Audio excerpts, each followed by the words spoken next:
My name is Claire Mitchell. I am 30 years old, and I make a living predicting worst-case scenarios for a fintech company in Denver. But nothing in my job ever prepared me for the 10-second voicemail that blew up my family. It came in on a Tuesday afternoon right between a risk report and a cold cup of coffee. I tapped play and heard my mom's voice, flat and businesslike, as if she were canceling a subscription. Not her daughter. You're out. Don't come back. We're moving on without you. No explanation, no emotion, just a verdict. For a second, I just stared at my phone, feeling my heartbeat in my ears. Then, the part of my brain that spends all day locking down other people's money quietly kicked in. I didn't call back. I didn't argue. I typed one simple text. Okay. Then I moved on first. I logged into the family LLC I had built from scratch, the one holding our rental properties and the new triplex we were about to close on, and I locked every permission that had my name on it. No more deals signed with my credit. No more transfers without my approval. Then I called the real estate agent and pulled myself out of the house deal they were counting on. House dealed. Finally, I froze the retirement account structure I had set up for them so nothing could be changed or drained behind my back. By the time my coffee was finished, so was every easy road they thought they had through me. I figured that would be the end of it. Instead, by the next morning my phone showed 46 missed calls and a voicemail from their lawyer saying, "We have a serious problem." I actually laughed when I heard it and typed my reply, because they had no idea the problem wasn't me being gone. It was what I took with me. Stay with me until the end, and you'll see how one cold voicemail turned into a family revenge story where the person they tried to cut out ended up holding every last card. The next morning, I woke up to my phone buzzing itself toward the edge of the nightstand. For a second, I thought it was my alarm. Then I saw the screen. 46 missed calls. Mom, Dad, unknown numbers. One from a law office I recognized. The latest notification was a voicemail from their lawyer. I put in my earbuds and hit play while I started the coffee machine. "This is Evan Coleman, counsel for Mark and Diane Mitchell. Claire, we need to talk. This is serious. Please call me back as soon as possible." His voice was tight in that way lawyers get when they realize their clients left out important details. I let the message end and stared at the wall for a moment, listening to the coffee drip. My phone kept lighting up as new texts came in from Mom. "Claire, this is just a misunderstanding. Call me. We need to talk." From Dad. "Kiddo, whatever happened, we can fix this. Please call us back." Another one from Mom. "We didn't mean it like that. We were upset. Come home, so we can explain." Funny, I thought, because yesterday there had been no confusion in her voice at all. "You're out. Don't come back. We're moving on without you." That had sounded pretty clear to me. I scrolled, half expecting to see Brooke's name somewhere in the flood. Nothing. Not a single text or missed call from my little sister, who usually spammed our family group chat over the smallest thing. For someone who loved attention, she was very quiet. Now, while the coffee finished, I opened the building security app and pulled up the camera feed for our front entrance, almost on autopilot. The screen showed a clip from earlier that morning. My dad standing outside the glass door of my apartment building, hands shoved deep into his jacket pockets, looking up at the second floor where my unit was. He checked his phone, hesitated like he was about to ring the buzzer, then turned around and walked away. No call, no knock, just retreat. My chest tightened for half a second, then I pushed the feeling down. When people show you how easily they can cut you off, you do not rush to comfort them when they feel the knife swing back their way. On the way to work, my phone kept vibrating in my bag. I let it. At my desk, I finally shot off 3 short replies to Mom. "I'm safe. I need time to Dad." I heard the voicemail. "I'm not ready to talk to the lawyer. I received your message. I will respond in writing." I did not owe anyone more than that. A little before lunch, my coworker Jenna rolled her chair over to my desk, lowering her voice. "You have been staring at that screen like you are about to blow it up," she said. "Everything okay at home?" I almost said yes out of habit, but stopped myself. Not really. My parents decided I am out of the family business. Her eyebrows shot up. "Do they realize you are the family business?" I shrugged. "They left a voicemail. I locked things down." Now their lawyer is involved. Jenna let out a slow whistle. Look, I am not telling you what to do, but you know how this goes. The second money is involved. Everybody starts performing. If you make moves out of guilt, they will spin that into you admitting fault. Make sure every decision you make is something you'd be fine explaining to a judge one day. I nodded. That part one understood better than anyone. Risk management was my job. I had spent years building systems so people could not quietly move money around behind each other's backs. And now I was realizing I had built the perfect system to keep my own family from doing the same thing to me. As I walked to the break room to refill my coffee, my phone buzzed again. A new text from an unknown number. Heard you pulled out of the triplex because you're overwhelmed. You okay? It was a cousin on my dad's side. Overwhelmed? That was definitely not my word. It sounded like something Brooke would say while blinking back fake tears. The pieces started to line up in my head. The timing of her losing her marketing job. The way she'd started throwing around phrases like streamline the LLC and free up equity at Sunday dinners. As if she had ever cared about spreadsheets before. The fact that she was the only one quiet now, like a puppeteer who had already pulled the strings and was waiting off stage to see the outcome. I stared at my phone and felt the first clean edge of anger, sharp and cold, slide into place. If Brooke was behind this, if she thought she could shove me out of what I built and climb into my spot while our parents played along, then she had chosen the wrong sister to pick a financial fight with. 2 days later, I tried to pretend life was normal by doing something painfully ordinary. I went to the local coffee shop. I always hit on Saturdays. The kind of place where the barista knows your order and the regulars talk about hiking and housing prices. I had just picked up my latte when I heard someone call my name. Claire. Hey. I turned and saw Tom Reynolds, one of my dad's old buddies from the garage he used to work at. He clapped me on the shoulder like nothing was wrong. Heard about the triplex? He said, lowering his voice like he was about to share a secret. Tough stuff. I frowned. What about it? He winced. Just what your mom and Brooke were saying in the family group chat. That you pulled out because work pressure got to you. That you were overwhelmed, and it was not a good time for you mentally. He said mentally the way people do when they are afraid to say breakdown.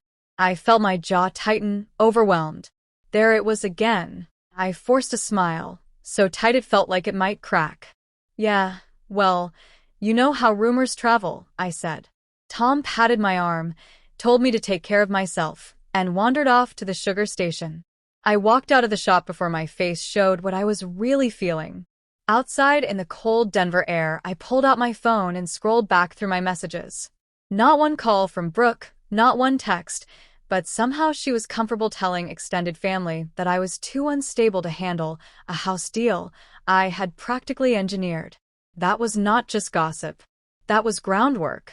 Sitting in my car, I opened my contacts and tapped a name I had not used in months.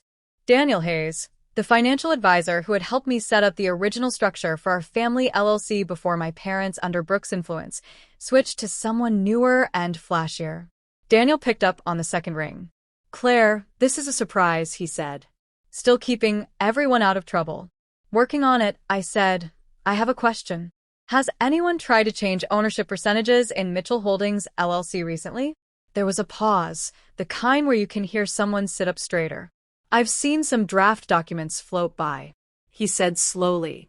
Your mom mentioned a new advisor, asked a few hypotheticals, but I saw references to adding another family member as a managing member, and your signature line was blank. It looked messy, so I told her nothing could move without you. My grip tightened on the steering wheel. Another family member, Brooke. Of course. Did any of it go through? I asked. No, he said. The paperwork was incomplete and frankly questionable. But Claire, if someone is trying to backdoor their way into control of your LLC, you need to get ahead of it. I thanked him, hung up, and stared at the dashboard for a long moment. I thought about the voicemail telling me I was out. I thought about Tom parroting the word, overwhelmed. I thought about my mom suddenly wanting a new advisor right after Brooke lost her job. This was not random. This was a plan with a shaky legal backbone and a lot of emotional manipulation on top. A new notification popped up while I sat there from Brooke. Finally. What do you think you're doing, Claire? Pulling out of the house deal, freaking everyone out, locking down accounts. This is a mess, and you are making it worse. For a second, my fingers hovered over the keyboard. I almost unleashed everything boiling in my head. Instead, I deleted the reply draft and opened my email. First, I wrote to the real estate agent. Per our conversation, please consider this written confirmation that I have withdrawn from the Mitchell triplex purchase as a borrower and primary qualifier. Any further representation that I am participating in this transaction is inaccurate and unauthorized.